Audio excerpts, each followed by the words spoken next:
mabibigla sa ganda ng taglay. Kahit namumuti ay sagana naman sa kagubatan.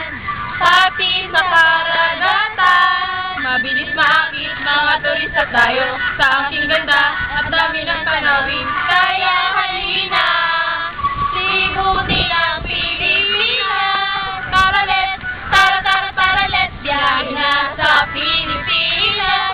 Tara let's, lumibot na at mamangha.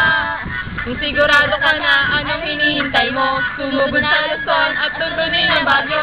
Isunod ang Cavite na puno ng kasaysayan. Tuloy mo sa Visayas at magtungo sa Bora, tapos sa Mindanao at bisitahin ang Davao. Huwag nang pigilan.